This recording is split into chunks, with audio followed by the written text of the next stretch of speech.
नमस्कार, स्वागत है आप सभी का आपके अपने चैनल सैफ एडवाइस में।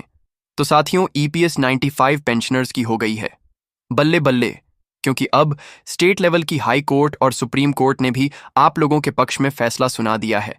लेकिन सुप्रीम कोर्ट के फैसले के बाद भी ईपीएफओ भाई इस फैसले का उल्लंघन कर रहा है। उल्लंघन क्यों कर रहा है, यह भी आप लोगों को बताने वाला हूं। बट अब कहीं ना कहीं लग रहा है कि आप लोगों के द्वारा किए जाने वाले यह जो आंदोलन है, ये आंदोलन सफल होते हुए नजर आ रहे हैं, क्योंकि सुप्रीम कोर्ट ने जब फैसला सुनाया उसके बाद भी अगर ईपीएफओ डायरेक्टली हायर पेंशन देने में असमर्थ है, और ईपीएफओ ने जो 3 चरणों में आप लोगों के लिए जो प्रस्तावित मॉडल सेट किया है कि किस प्रकार से आप लोगों की मांग जो है कि हमें हायर पेंशन के रूप में 17,500 चाहिए, जो मिनिमम पेंशन वर्तमान में आप 000 में दे रहे हो 1,000 से 00 उसे 7,500 प्लस डीए प्लस मुफ्त चिकित्सा। तो इस प्रकार की जो आपकी डिमांड है, अब कहीं ना कहीं ईपीएफओ और केंद्र गवर्नमेंट ने इसको प्रस्तावित मॉडल के रूप में भी आप लोगों के सामने पेश कर दिया है। लेकिन उसके पहले आपको मैं दिखाने वाला हूं कि सुप्रीम कोर्ट ने क्या फैसला दिया आप लोगों के पक्ष में, और स्टेट लेवल की जो हाई कोर्ट है इन्होंने आपके पक्ष में क्या फैसला सुनाया है, और इस पर ईपीएफओ ने किस प्रकार से आपत्ति दर्ज कराई। सारी बातें आज आप लोगों को इस वीडियो में क्लियर होने वाली है। लेकिन एक बात आपको यहां पर मैं क्लियर कर दूं, बिल्कुल निश्चिंत रहिएगा, क्योंकि आपके हित में और बहुत जल्दी केंद्र गवर्नमेंट के द्वारा आप लोगों को जो आपकी मांग है, जो आपकी डिमांड है, वो फुलफिल करनी पड़ेगी। ये बात कंफर्म है। चलिए तो बढ़ेंगे हम लोग आगे। फिलहाल आपके सामने एक सुप्रीम कोर्ट के आदेश का उल्लंघन ईपीएफओ नहीं दे रहा, उच्च पेंशन। ये बात तो अभी मैंने आप लोगों को क्लियर कर दी थी, साथ में आगे बताएंगे। तो आप लोगों की जो डिमांड थी एक्चुअली, तो भाई आप लोग ये चाहते थे कि भाई जो मिनिमम आप लोगों का खास करके पेंशन है वो 000 है, उसे 1,000 से बढ़ाकर अगर आप 7,500 कर दोगे तो बहुत बढ़िया होगा।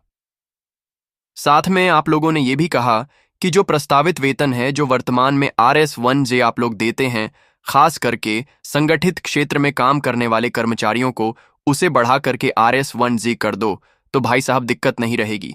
और अधिकतम पेंशन की अगर बात करें तो 17,500 से अगर 50 तक भी पेंशन मिलेगी तो हमें किसी प्रकार से कोई समस्या नहीं होगी।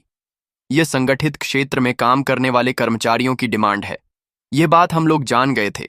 अब इसमें डीए चाहिए प्लस मुफ्त चिकित्सा चाहिए, और जो पेंशन हमें मिलेगा वो पेंशन 60 दिन, 60 में अंतिम जो 60 दिन होंगे, ठीक है, अंतिम जो 60 दिन होंगे उसके औसत वेतन के आधार पर ये पेंशन आपके अकाउंट में आना चाहिए। तो ये कुछ बेसिक सी डिमांड थी। अब इस बात को लेकर के कई प्रकार के आंदोलन हुए। उस आंदोलन में हम लोगों ने ये भी देखा कि कमांडर अशोक राउत, इन्होंने एक लीडर के तौर पर बहुत महत्वपूर्ण भूमिका निभाई। भाई ये बात तो हम लोग मानते हैं, कई प्रकार के आंदोलन में इन्होंने पार्टिसिपेट किया, दिल दहला देने वाले कई प्रकार के आंदोलन किए। इनको गिरफ्तार भी किया गया, इनको वापस भी छोड़ा गया एटलीस्ट। यहां तक कि जो पेंशनर्स हैं, जो कर्मचारी है, उन्होंने खुद को जलाने की बात भी यहां पर की कि अगर आपने हमारी डिमांड, अगर आपने हमारी मांग को पूरा नहीं किया तो हम लोग खुद को मिटा देंगे। ऐसी कई प्रकार की एक्टिविटी हुई एटलीस्ट, यहां तक कि ये बात संसद में भी चली गई। और संसद में जाने के बाद में जो अपोजिशन पार्टी है बीजेपी के विरुद्ध, उन्होंने इस बात को काफी हद तक वहां पर रखा भी कि भाई साहब कब सुनोगे, एक लंबे समय अंतराल से इतने सारे पेंशनर्स कई प्रकार के आंदोलन कर रहे हैं, उसके बाद भी अगर गवर्नमेंट के कान में ये आवाज नहीं गूंज रही है तो ये तो बहरे हो गए। तो कई प्रकार की बातें संसद में गई, लोकसभा में गई, इन्होंने कई बैठकें भी की, चाहे निर्मला सीतारमण जी हो या फिर मनसुख मंडवया जी हो, जो केंद्रीय श्रम मंत्री के रूप में जाने जाते हैं। सब कुछ हुआ एंड फाइनली हमने यह देखा कि यह एक्टिविटी होने के पीछे रीजन क्या था, कि सुप्रीम कोर्ट का आदेश था कि हायर पेंशन उन कर्मचारियों को दी जाए। लेकिन यह मामला गया कब और किस प्रकार से ईपीएफओ इसका विरोध कर रहा है, क्यों उल्लंघन कर रहा है, तो एक्चुअल जानकारी क्या है, अब मैं आता हूं वहां पर समझना। अगर आप यहां पर देखोगे तो हायर पेंशन को लेकर के 15 लाख करोड़ रुपए खर्च की ईपीएफओ की दलील सुप्रीम कोर्ट में क्या कर दी गई, खारिज कर दी गई। अब यहां पर थोड़ा समझना कि मामला है क्या। अब मैं झूम करके आप लोगों को बताने वाला हूं, है ना, ये झूम मैंने कर दिया। भाई साहब अब आप लोग क्लैरिटी के साथ में पढ़ भी पाओगे, क्योंकि आप लोगों का पढ़ना बहुत जरूरी है, ठीक है ना।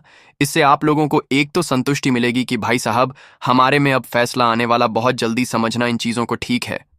अगर आप इसे पढ़ पा रहे होंगे तो लिखा क्या है ये थोड़ा समझना यहाँ पर, कि लिखा है कि ईपीएफओ हायर पेंशन को लेकर देश भर के करोड़ों कर्मचारियों को जल्द ही कोई बड़ी खबर मिल सकती है।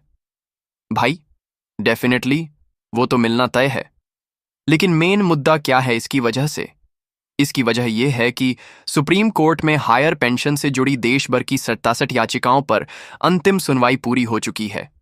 इस दौरान सुप्रीम कोर्ट ने ईपीएफओ की 15 लाख करोड़ रुपए खर्च आने की दलील खारिज कर दी।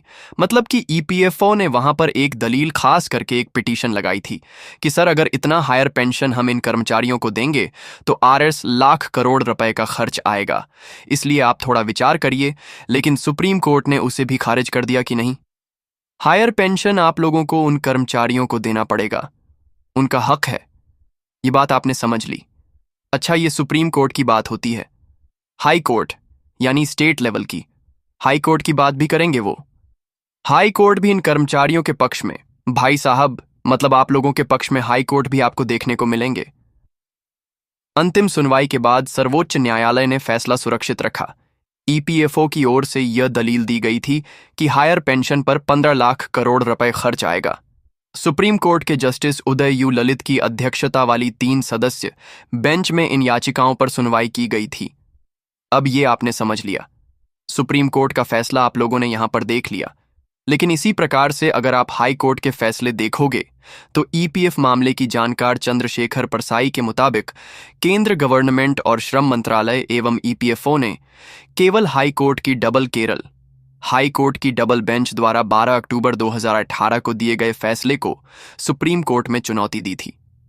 अच्छा, अब यहां पर समझना सुप्रीम कोर्ट में चुनौती क्यों दी। पहले ईपीएफओ ने केरल हाई कोर्ट में इन्होंने एक्चुअली अपनी पिटीशन फाइल की थी।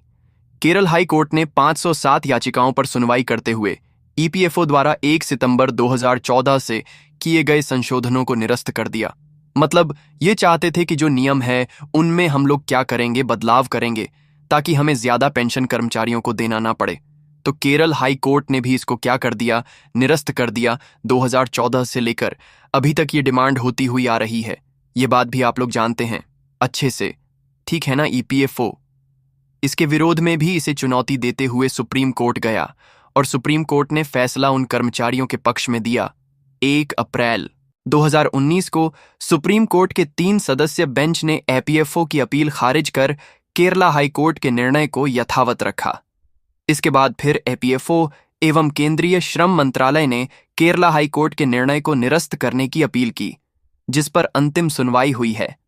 तो ये तमाम बातें, इससे एक बात सिद्ध होती है कि सुप्रीम कोर्ट और हाई कोर्ट ये दोनों किसके पक्ष में हैं? ये दोनों एक्चुअली उन तमाम कर्मचारियों के पक्ष में जो कि पेंशन के हकदार है। क्योंकि अगर आप यहां पर देखोगे, समझो एक्चुअली यहां पर क्या होने वाला है। परसाई ने बताया कि सुप्रीम कोर्ट ने 4 अक्टूबर 2016 को आरसी गुप्ता के मामले पर सुनवाई करते हुए हायर एजेस पर हायर पेंशन देने का फैसला सुनाया था। इसके आधार पर ईपीएफओ ने 23 मार्च 2017 को हायर पेंशन देने का निर्णय लिया था। पिछले साल जुलाई में ईपीएफओ ने हायर पेंशन देना बंद कर दिया था। मतलब हायर पेंशन नहीं मिल रही थी। और मध्य प्रदेश सहित देश के कई राज्यों में जो हाई कोर्ट है इसमें चुनौती दी गई थी। लगभग सभी हाई कोर्ट ने पेंशनरों के पक्ष में फैसला सुनाया और यदि हायर पेंशन मिलने लगी तो वह मौजूदा पेंशन से करीब 810 गुना ज्यादा होगी। और यही रीजन है 810 गुना ज्यादा का। मतलब क्या हो गया, अगर आपको अभी वर्तमान में 1000 की पेंशन मिलती है तो वह बढ़ के कितने पे चली जाएगी, तो वह बढ़ के चली जाएगी लगभग 68,000 के समथिंग। और यही मतलब है कि 7,5 सारों की जो आप लोगों की डिमांड है वह बिल्कुल यथावत है, बिल्कुल सही है, गलत बिल्कुल भी नहीं है, ठीक है। तो सुप्रीम कोर्ट और देश के हाई कोर्ट ये सभी आप लोगों के पक्ष में यथावत है कि भाई आप लोगों को पेंशन मिलनी चाहिए। एक बात यहां पर क्लियर हो गई। अब इसका उल्लंघन एक्चुअली एफएओ के द्वारा क्यों किया जा रहा है, क्योंकि रीजन क्या आ रहा है भाई, रीजन सिंपली आप लोगों के सामने है कि भाई साहब ये क्या चाहते हैं कि अगर इस बात को मान करके हमने हायर पेंशन देना स्टार्ट कर दिया तो 8 लाख करोड़ रुपए का यहाँ पर बजट होने वाला है, जिसको लेकर के थोड़ा सा असमंजस है। लेकिन फिर भी हम लोगों ने यह भी देखा कि जो पेंशनर्स हैं इनका सुप्रीम कोर्ट की ओर एक बार फिर से पलायन आप लोगों को नजर आएगा, क्योंकि सुप्रीम कोर्ट ने इनके पक्ष में फैसला सुनाया था। तो पेंशनर्स अब कहां पर अपनी याचिकाओं को क्लियर करने के लिए सुप्रीम कोर्ट जाना बिल्कुल समझ रहे हैं। और हमने ये भी देखा था कि इस प्रकार के फैसलों को लेकर के ईपीएफओ ने कई प्रकार के यहाँ पर निर्णय लिए कि चलिए ठीक है, आपको 1,000 से हम 000 प्रति माह पेंशन देने को तैयार हैं। 500 की राशि को लेकर थोड़ा आप लोग ठंडा हो जाइए, बट नहीं आगे बढ़ेंगे हम तो। फिर जाकर के गवर्नमेंट ने ये डिसाइड किया कि ठीक है, अगर नहीं मान रहे 3 चरणों में इनको पेंशन दो। भाई साहब कितने चरणों में? 3 चरणों में। तो इस 26 में 3,000 दो, और तो इसी से 27 में 5,000 तक जाने दो, और 27-28 में 5,000 से 7,500 पेंशन इनको देना है। साथ में इन्होंने आय आधारित मॉडल भी यहाँ पर सेट किया, डीए लिंक्ड मॉडल भी इन्होंने यहाँ पर सेट किया कि किस प्रकार से इनको खास करके पेंशन के साथ में डीए प्लस चिकित्सा को ऐड करके हमें कितनी कितनी राशि इनको प्रतिमाह देनी है। तो कुल मिलाकर के सुप्रीम कोर्ट और हाई कोर्ट के फैसले के बाद में जिस प्रकार से पेंशनर्स का आंदोलन जारी है, इस बात को ध्यान में रखते हुए गवर्नमेंट को अपने घुटने टेकने ही पड़ रहे हैं। और बहुत जल्दी इनको आप लोगों के हक की जो राशि है वह बहुत जल्दी इनको प्रतिभा के रूप में देनी पड़ेगी। बस इंतजार करना है इस बात का कि वो दिन कब आएगा और कितना यह हमें इधर उधर करने का प्रयास करेंगे, लेकिन जरूर पेंशन मिलेगी और बहुत जल्दी मिलेगी। बस उसी न्यूज़ का इंतजार जिस प्रकार से आप लोगों को है, वैसे इंतजार हमें भी है, ताकि इस मंच के माध्यम से वो खुशखबरी आप लोगों तक पहुंचाई जाए।